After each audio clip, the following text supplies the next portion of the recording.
प्रधानमंत्री जी द्वारा महिला को 60% सब्सिडी मिल रही है, तो मैंने वहाँ से शुरुआत करी। मछली पालन के साथ यहाँ पे सिंगाड़े की खेती भी करी। तो धीरे धीरे अपने आय की कहानी भी बताइए। मैंने 3 बीघे में करीब 17 से 20 क्विंटल तक सिंगाड़ा तोड़ा। मैंने इसमें कोई बेल ज्यादा पैसों की नहीं लगाई ही, मेरे ख्याल से 15,000 की लगाई थी और करीब मुझे 3-3.5 लाख का उसमें फायदा हो चुका। अब मैंने हालांकि इसमें जो बच्चा डाला हुआ है करीब जो बड़ी मछली भी है 10 क्विंटल मैंने इसमें डाली हुई है, तो उसके अनुसार मैं करीब 7 लाख या 7.5 लाख इनकम यहाँ से प्राप्त।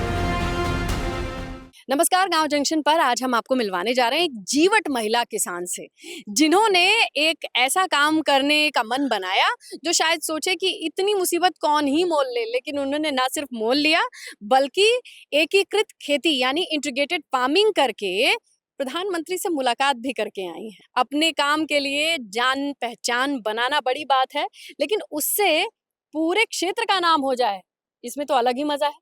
मंजू कश्यप से हम आपको मिलवा रहे हैं। जी, सभी को पहले तो मेरा नमस्कार। मैं ग्राम दुहाई जिला गाजियाबाद से हूँ और मैं 5 साल से खेती में हूँ, क्योंकि मेरे मायके में ये सब खेती होती थी, तो मुझे बहुत लगाव था कि मैं अपनी प्रकृति से जुड़ी रहूं। तो इसीलिए मैंने प्रयास किया कि क्योंकि मेरे ससुराल में खेती तो है नहीं, लेकिन काफी 8-9 साल प्रयास करने के बाद माननीय मुख्यमंत्री जी के आदेश अनुसार तो मुझे ये तालाब का पट्टा मिला, जो कि इंडस्ट्रियल एरिया में और बिल्कुल दूषित भूमि ये थी, केमिकल से भरा हुआ था। तो जब ये मिला तो आपने क्या सोचा, यहाँ पे क्या ही करूंगी मैं?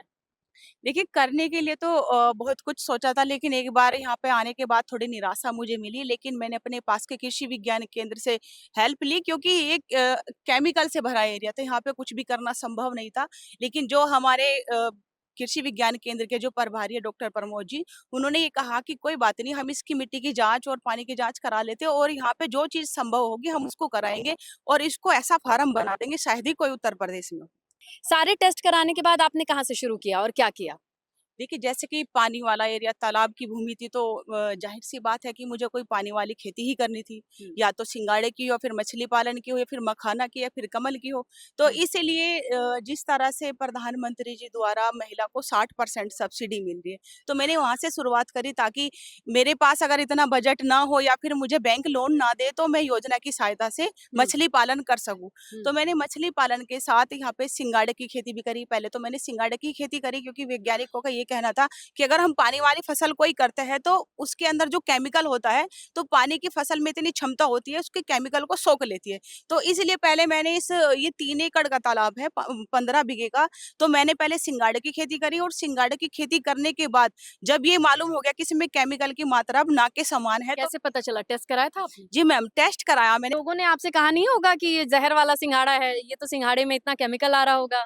जी, खुद देश के प्रधानमंत्री जी बोल चुके थे कि भाई आप तो अगर अच्छा, मोदी जी से मिली, क्या बात हुई और कितनी देर बात हुई? जरा उसके साथ बताइए ये बात। अपने कृषि विज्ञान केंद्र की मदद से मेरा नाम सिलेक्ट हुआ था कि प्रधानमंत्री जी से कुछ किसानों को मिलना है। तो जब मैं वहाँ पे गई तो मैंने बताया कि कहाँ पे सर, गई थी आप? दिल्ली पूसा में कृषि अच्छा। अनुसंधान दिल्ली जी, पूसा में। जी। तो उन्होंने पूछा कि आप सिंगाड़े की खेती अगर कर रही हो, तो मैं तो महिला को 60% सब्सिडी दे रहा हूँ मछली पालन के लिए। तो मैंने उनको बताया कि जिस तरह से हमारा गाजियाबाद दिल्ली एनसीआर से सटा हुआ है, तो यहाँ पे कंपनी का अधिक निर्माण है। कुछ हमारे जो कंपनी के मालिक होते हैं, उस पानी को सही तरह से निकासी नहीं देते, जिसकी वजह से जो मुझे भूमि मिली है उसमें केमिकल की अधिक मात्रा हो गई थी। मैंने अपने कृषि विज्ञान केंद्र की मदद से उसका केमिकल खत्म किया और फिर उससे बाद में मछली पालन अब करूंगी। कितनी आय प्राप्त हुई और धीरे-धीरे अपने आय की कहानी भी बताइए। मैंने 3 बीघे में करीब 17 से 20 क्विंटल तक सिंगाड़ा तोड़ा है। मैंने इसमें कोई बेल ज्यादा पैसों की नहीं लगाई ही, मेरे ख्याल से 15,000 की लगाई थी और करीब मुझे 3-3.5 लाख का उसमें फायदा हो चुका है। और कितने महीने में?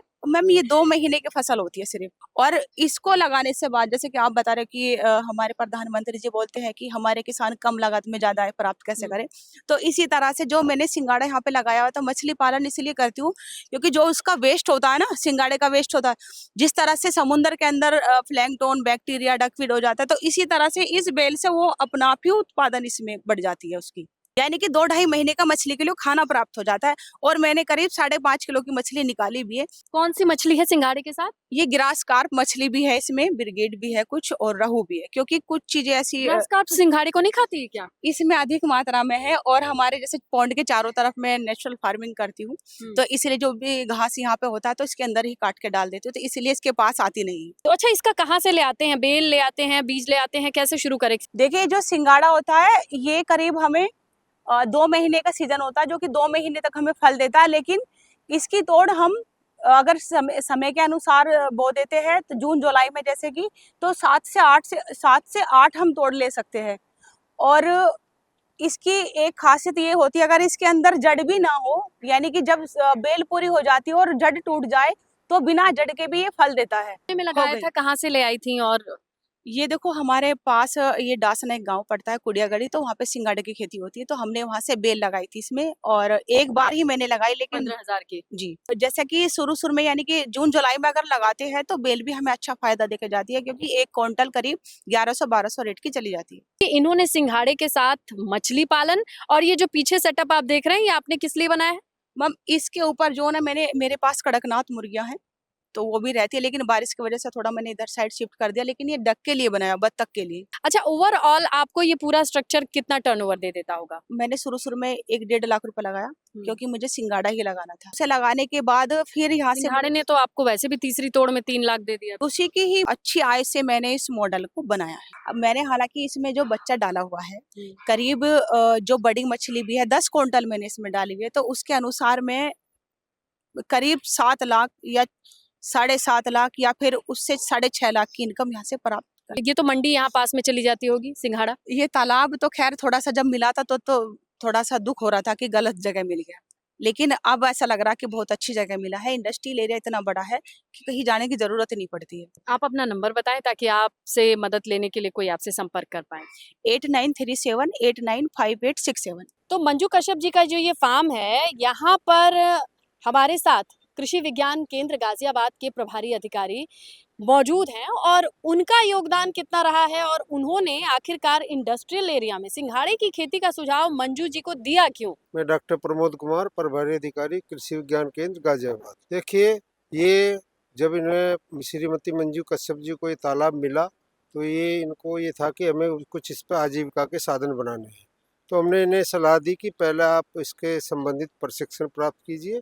तो उन्होंने प्रधानमंत्री कौशल विकास योजना के अंतर्गत मुर्गी पालन, मछली पालन और जैविक खेती का प्रशिक्षण, जो लगभग 210 घंटे का प्रति प्रशिक्षण था, तो प्राप्त किया।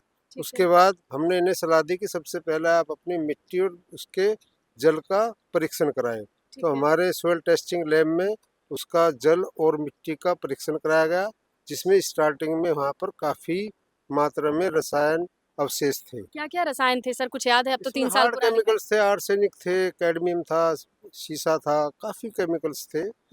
तो चूंकि उस समय कोई भी फसल या कोई भी मछली पालन या किसी भी प्रकार की फसल लेना असंभव था, तो हमने इन्हें स्टार्टिंग में सुझाव दिया कि इस तरीके से आप जो है स्टार्टिंग में खेती कीजिए, जिससे कि जो केमिकल इस मिट्टी में है वो नीचे लीच कर जाए। दूसरा, हमने इन्हें सलाह दी कि इसमें जितना भी ज़्यादा गोबर का, जो सड़ा हुआ गोबर है, उसका अवशेष मिलाइए, जिससे कि हमारे केमिकल रिसाइकिल हो जाए। तीसरा, हमने सुझाव दिया कि कोई भी स्टार्टिंग में मछली पालन से पहले इस पे कोई जल की खेती कीजिए, जैसे सिंघाड़ा हुआ, तो उन्होंने सिंघाड़ा अपनाया, क्योंकि सिंघाड़ा एक ऐसी फसल है जो कि हमारे रसायनों के अवशेषों को नीचे लीच भी कराती है और अपनी जड़ों तक उसको अवशोषित करती है, लेकिन इसके सिंघाड़े के फलों पर इसका प्रभाव कोई नहीं पड़ता। बिल्कुल, तो देखिए, मैंने वही कहा कि सूचनाओं का अथाह सागर है, मोती को चुन लीजिए, जैसे मंजू जी ने चुना है, और उस मोती को चुन करके अपनी एकीकृत खेती का ये सुंदर सा मॉडल हम सबके सामने रखा है। अगर कोई सवाल हो तो कमेंट कीजिएगा, वीडियो पसंद आई हो तो लाइक कीजिएगा, और अपने ही जैसे किसी जिज्ञासु से साझा भी कर सकते हैं, शेयर कर सकते हैं। गाँव जंक्शन के लिए मैं स्नेहलता। गांव जंक्शन को सभी सोशल मीडिया प्लेटफॉर्म्स पर फॉलो करें। व्हाट्सएप चैनल और जीमेल आईडी पर भी संपर्क साध सकते हैं।